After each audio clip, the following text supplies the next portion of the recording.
Hello everyone, and welcome back for more Red Raptor Writes. I've discussed my favorite video game BioShock at length on my channel. I've raved, I've ranted, and funnest of all, I wrenched my way through Survivor difficulty. Yeah, I have an obsession. In all those videos, I always have to mention the 7th area of the original BioShock, Fort Frolic. I've spoken the words Fort, Spider, Poseidon, and Cohen far more than any healthy young man should. Fort Frolic, Fort Frolic, Fort Frolic, Fort Frolic, Fort Frolic, Fort Frolic, Fort Frolic, Fort Frolic, Fort Frolic. Screw you, Fort Frolic. Yes, I bring it up a lot, but only because the first BioShock's run-down adult shopping center is the greatest level in gaming. Here's why. This level is great because BioShock is great. Irrational Games took everything great about their 2007 masterpiece and condensed it down into one level of pure BioShock amazingness. The story, the characters, the gameplay, the setting, and themes are all on steroids and growth hormone and speed for this portion of the game. It's a great cocktail, try it out. I have never seen any level or area so perfectly capture the essence of the full game this well. So how did Irrational manage to make such a genius location? Let's dig this up. If for some reason you haven't played BioShock yet, I strongly urge you to rethink your life choices. Buy a PS3 and play the heck out of this game before continuing, because major spoilers are incoming. Throughout BioShock, you play as a silent protagonist named Jack. Going into the experience, we don't know anything about him aside from what is shown in the brief opening cutscene, where he's a passenger on a plane. The protagonist, whose name we only know because of his note, had a family who he lived with in a small farmhouse, and they told him he was special. That's all we get. I get told I'm special all the time. After finding the lighthouse and being introduced to Andrew Ryan's great city of Rapture, it becomes abundantly clear that this place is a hellhole. After Jack's bathysphere is destroyed by a spider splicer, there's no way to go but forward. Before we step out of the submarine, a service radio turns on and starts giving you instructions on how to survive. We learn that the voice on the other end is a man named Atlas, who's also trying to escape Rapture with his wife and son.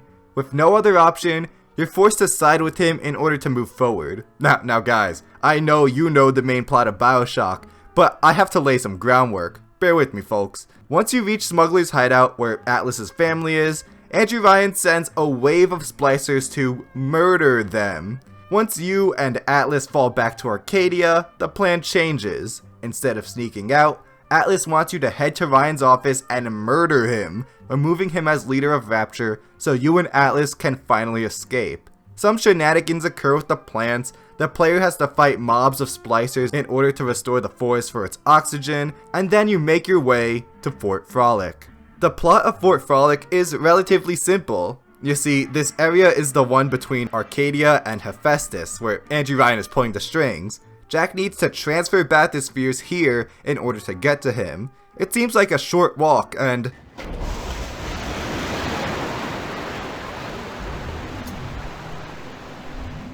you're trapped in this decrepit mall with a loony artist named Sander Cohen. Unlike Steinman, who wants to kill you on sight, or Wilkins, who's totally paranoid, all Cohen wants is to collaborate with his favorite protege. Across the mall, you'll see his works of art everywhere.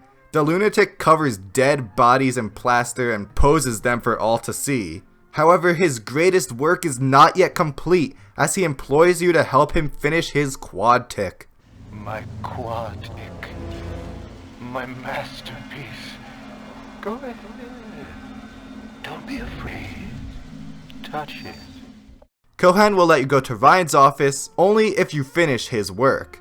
Your task is to go around Fort Frolic, hunt the disciples who betrayed this dude, and take pictures of their dead bodies to hang on the masterpiece.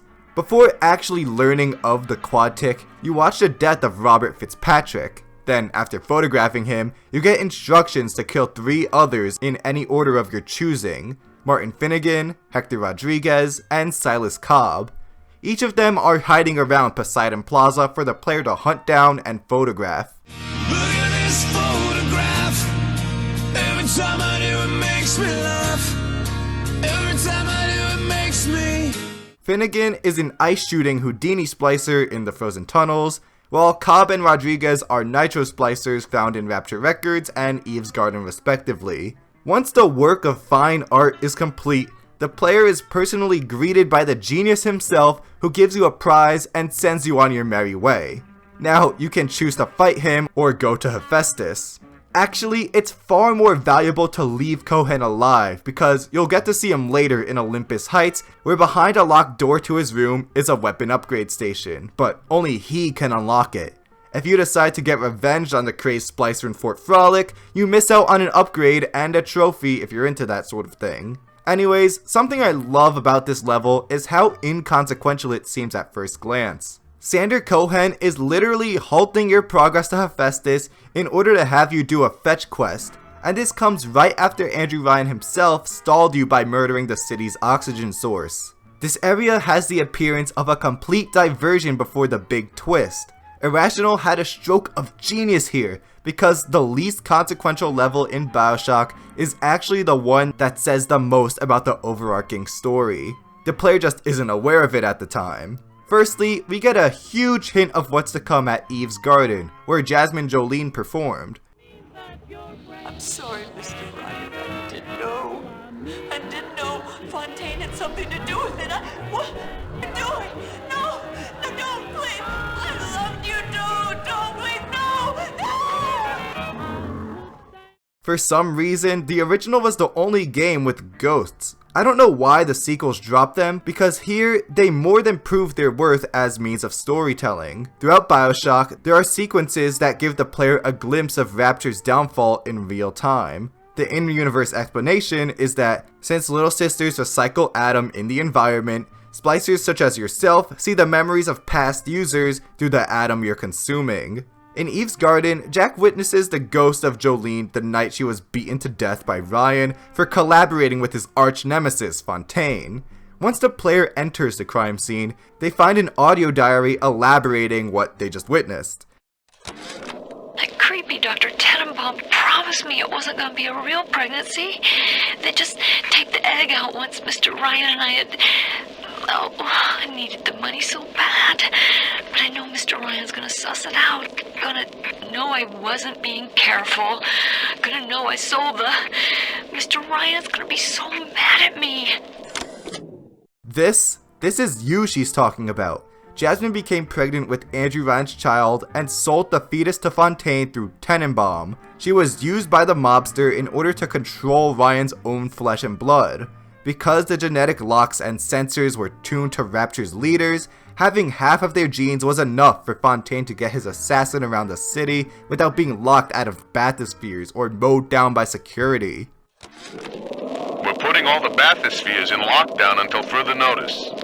Ryan had us install some kind of genetic device into the thing, so only Ryan and his inner circle will be able to use them without dispensation. But the boys tell me the keys are pretty unreliable. Sisters, cousins, anybody in the ballpark genetically will be able to come and go as they see fit. Eve's Garden makes a huge connection from the game's backstory to the present, basically revealing the twist an entire level before it happens. And guys, that's not even the best of it. Fort Frolic isn't a level that foreshadows the true nature of BioShock, it is BioShock. Do you remember the twist? Of course you do. You are all intelligent folk, and that was the best plot twist since humans began writing. You, the player, have been playing as a mind-controlled assassin summoned from the surface by Fontaine in order to kill his arch-rival Andrew Ryan. All you were was a sleeper agent moving from level to take out a target. That's the BioShock story. It was a fun wink and nod at how video games pretend to empower the player with choice, but really they will always be controlled by what the creators programmed into their game. We're always a slave to quest objectives, pixels forming the shape of a character, and whatever the physics engine allows. Despite the illusions of role-playing games, there really is no free will in gaming. BioShock, like all games, makes you a slave to the programming, and comments on this by making you a slave within the game itself. Now think about the player's objective in Fort Frolic. Jack is an obedient assassin who explores the mall in order to murder the enemies of Sander Cohen. You don't have any choice in the matter since the bathysphere to Atlas's target is under Cohen's control. He has all the control, so he gives you instructions over the radio for you to effectively do his bidding. The artist is calling the shots and you are his puppet. Fort Frolic revealed Jack's true nature and that of the player before Ryan had the chance. A slave, a weapon to be used against his owner's enemies. Instead of Andrew Ryan, for this level, your marks are Cohen's former followers. What seems like needless stalling before the plot shifts into overdrive is actually the biggest in-your-face hint of what's to come. The whole level is a summary of the game and Jack's nature specifically, but none of us realized it at the time. For longtime viewers who've seen me explain multiple times the character of Sander Cohen and why he works so well in the original BioShock, sorry about this. If you skip ahead to the setting bit, I won't hold it against you. The problem is that ever since the original, Irrational Games has been desperately trying to recapture the same magic, but with terrible results. Despite making Cohen themselves, it seems like Ken Levine and friends didn't understand their own creation because later in Infinite and its equally bad DLC, they just shove wacky characters in the player's face and expect us to like them. Needless to say, it didn't work. Even bringing the artist back for Burial at Sea was a flop, so they just kept hitting the nostalgia button, referencing old lines constantly. No need to thank me for jamming the transmissions of those boors, Atlas and Ryan. No need to thank me. No! I'm trying. Please. Once again, young Fitzpatrick. No! Listen, we're not gonna keep... Fitzpatrick! I can't seem to get happy.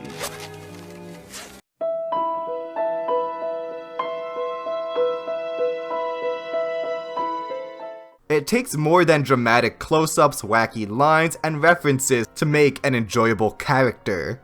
What makes this guy far more memorable is his relationship with Jack. Sander Cohen is a total hack, a failure of an artist whose success comes from pandering to Ryan, not by making any worthwhile art. To mask his lack of talent, Cohen puts on this big, elaborate show. But their ideology is a mask for their sense of selves, right? You know, this stuff is really, Cohen knows he's a hack, and he doesn't want to, he can't admit that to himself, so he has to wrap himself in all this nonsense, because the last thing he could ever do is look in the mirror and say, I'm not much of an artist. Anyone who can rub two brain cells together knows this dude sucks, but he presents this entire persona to mask his lack of talent. Not with meat dresses or wrecking balls like today's artists, but with bunnies and extravagance and flamboyance. Sander Cohen knows he's a hack, but lies to himself. Anyone who tries to bring him back down a few notches gets lambasted by fits of rage. We see this happen with artistic rival Anna Culpepper and Jack himself for a brief moment. The crazed splicer likes Jack because, again, Jack is an obedient servant who does whatever he's told. The silent protagonist can never mock him, or criticize him, or disobey him. At this point in the story, Cohen's been betrayed by 3 disciples and 1 mediocre piano player. Who better to wipe these rebels out than the perfect servant who always does what he's told?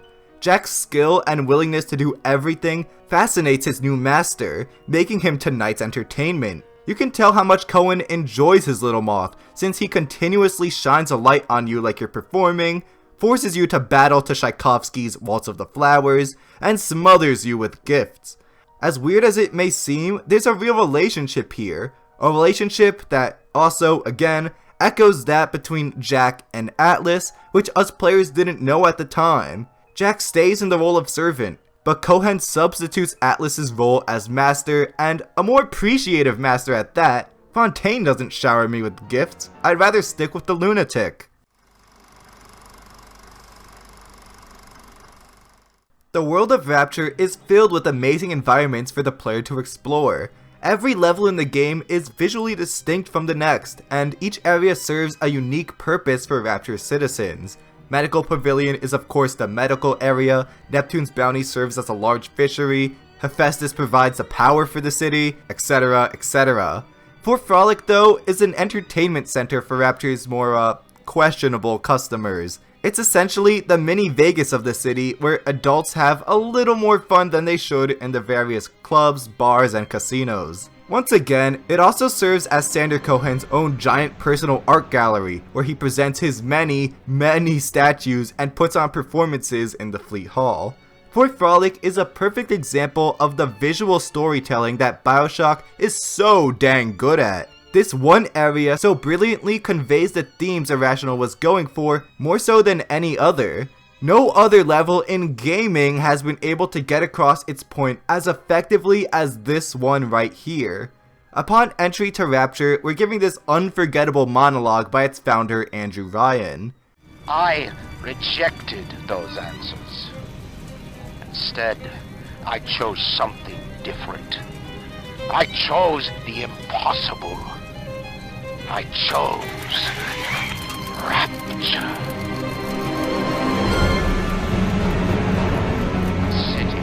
The artist would not fear the censor, where the scientist would not be bound by petty morality, where the great would not be constrained by the small. And with the sweat of your brow, Rapture can become your city as well. Rapture was a place for hard-working people to escape the tyranny of the surface world, believing that big government, religion, and false moral standards held mankind back from its fullest potential. Ryan was able to create his own humanist paradise 6 miles under the Atlantic, but obviously it didn't work.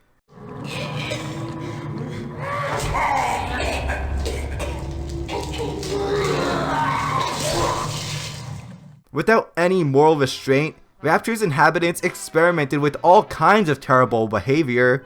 Alcoholism, violence, let's just say clubbing to keep this video at least slightly PG, abusive business practices, gambling, ironically growing government tyranny, sexual, well, everything, and perhaps most prominently, genetic experimentation. So we see this kind of stuff just about everywhere in the fallen utopia. Death and corruption is totally unavoidable. But where do we see the most of the unholy craziness that left the city upside down?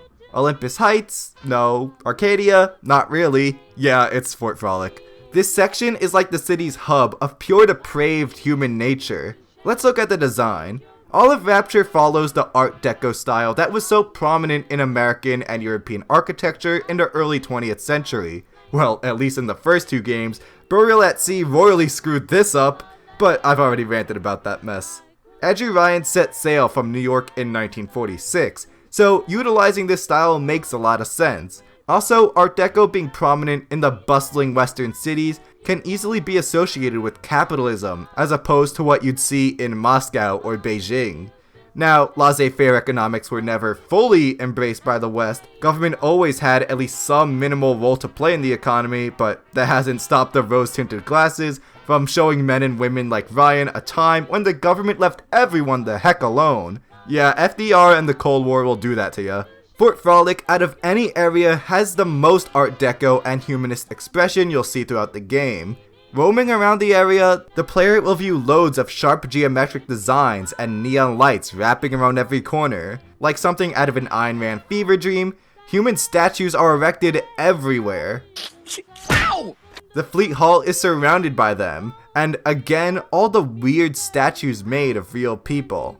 Ryan wanted the city to glorify mankind. It's pretty much a temple dedicated to the worship of human nature, believing that when unshackled by morality and government, humanity would flourish. He specifically built a place for people to fulfill their own desires without restriction, and Fort Frolic is exactly that place. It highlights exactly what went wrong with the city and why it fell. On a much different note, I want to talk about BioShock's level design before I jumped into the gameplay. Whoever the developers creating each level were, they made such good design choices, the secret to their success being using real life.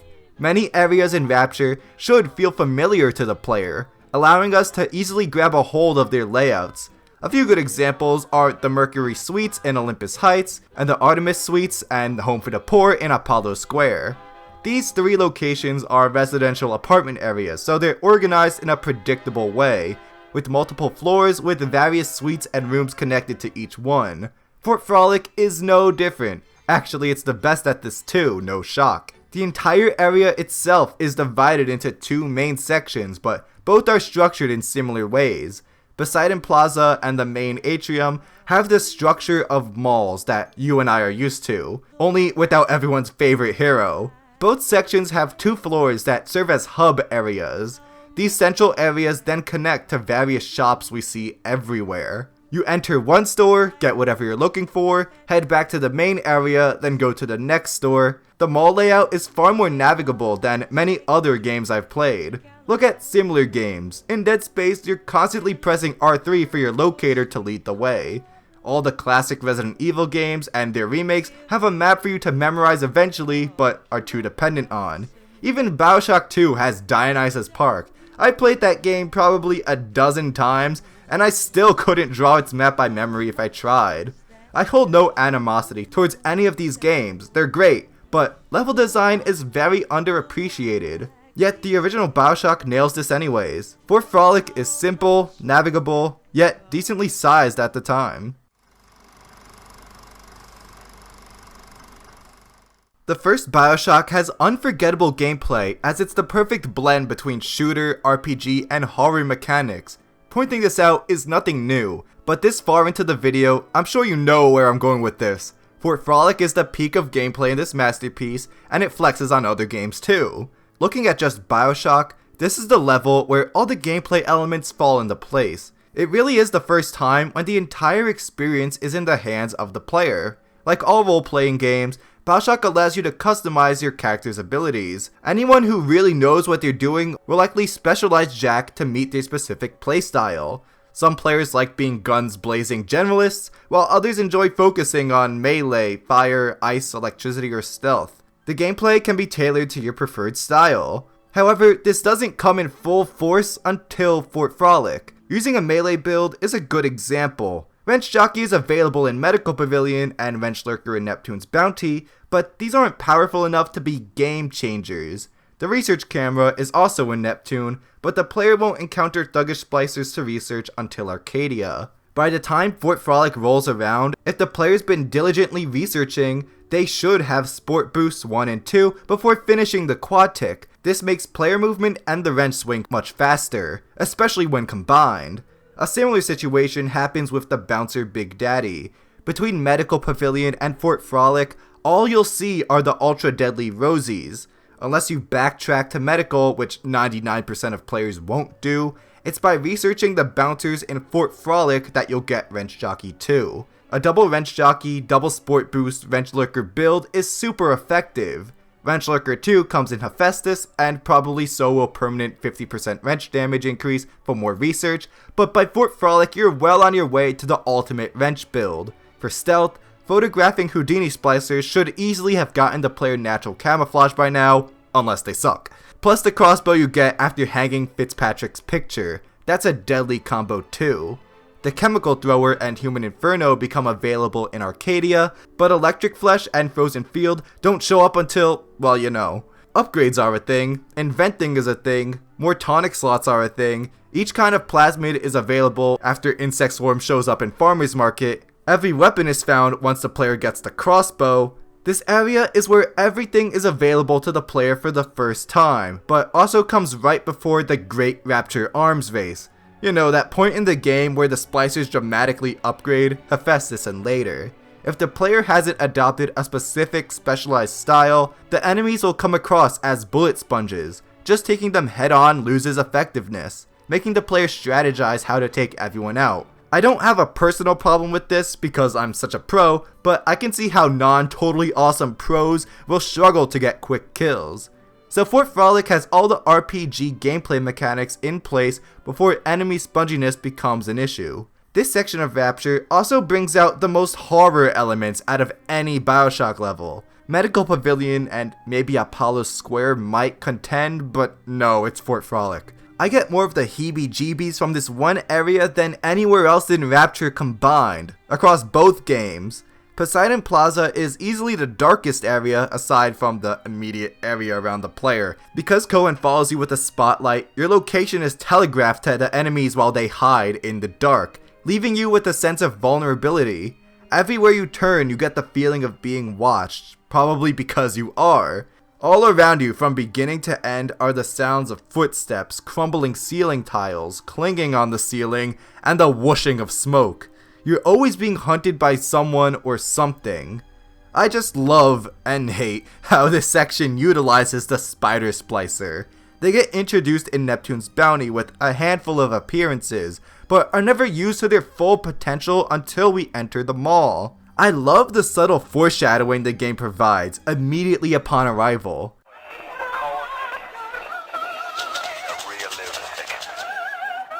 Then Sander Cohen kicks it off by mobbing you with waves of these guys as a test. The rest of the area doesn't let up, with spider splicers constantly stalking you from the shadows. You're much more likely to hear them before seeing them, with the clinging on the ceilings being a creepy signal that you're being ambushed.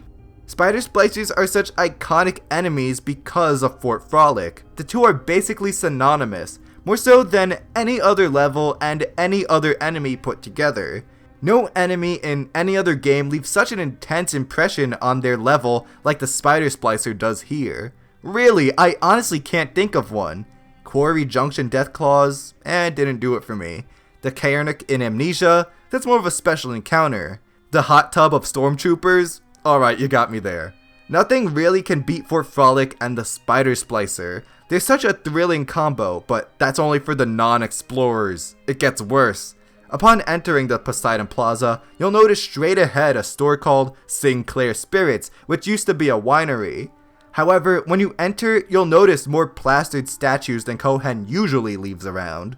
Aside from the security camera and doggy in the window playing, this room is pretty unassuming. Do some snooping around though, and you'll find a little button under the cash register that opens the door to a stairwell. Down the steps lies a flooded cellar room with another statue facing the wall and a power to the people station on the far side. Once the player selects the upgrade station there, all hell breaks loose. The once off-putting statues vanish, now stalking this half of the level. The now creeping plastered splicers have the same moves as the spider splicers you've been facing the whole time, but are much stronger, take more damage, and are completely silent. No footsteps, no talking, and no clinging. The player has to always watch their back because now an attack can come from anywhere without warning. They can even spawn in statuesque poses, tricking the player into letting their guard down. The plastered splicers are easily the most frightening of this series and some of the most memorable enemies in gaming. Just when things weren't weird enough. Like seriously, how often does a video game have a secret enemy that when unleashed completely changes the gameplay dynamics of a level? Sorry, that was a lot of transitioning from topic to topic, but overall BioShock, and Fort Frolic specifically, are able to balance its gameplay elements flawlessly, being a shooter, horror, and role-playing game all at the same time, taking pieces of each to make a great concoction. I've seen so many other games fail at this, like Infinite, which wants to be a BioShock game and a Call of Duty game at the same time, leading to a disgusting gaming Frankenstein. Or what about Batman Arkham Knight, which overwhelms its standard Arkham mechanics with hours upon hours of Batmobile action. BioShock doesn't go too far in any direction, instead getting exactly what it needs from each genre, and Fort Frolic is the pinnacle of this. This level is clearly the best when it comes to the gameplay, having all the best elements within BioShock, the most iconic enemies in the medium, and fully utilizing everything the gameplay has to offer. There are many video games out there, and each one is full of levels, chapters, areas, or whatever the heck you want to call them. Out of all these, none have left the same intense impression as BioShock's 7th segment, Fort Frolic. Within one level, Irrational Games was able to perfectly capture the greatest of their entire game. I've never seen any video game pull this off so well, summarizing everything amazing about itself in one level and cranking it up to 11. What at first seems like a pointless detour easily proves itself as the entire point of the game. BioShock is able to cram all its best horror, funnest gameplay, most standout character, important themes, and its entire story into one awesome level. BioShock shames plenty of what came before and after it in the entire gaming industry. No single area has captured the entire essence of its game like Sander Cohen's Looney Bin did all those years ago. Remember, if you enjoyed this video, to please leave a like, subscribe, and check out my social media. See you next time.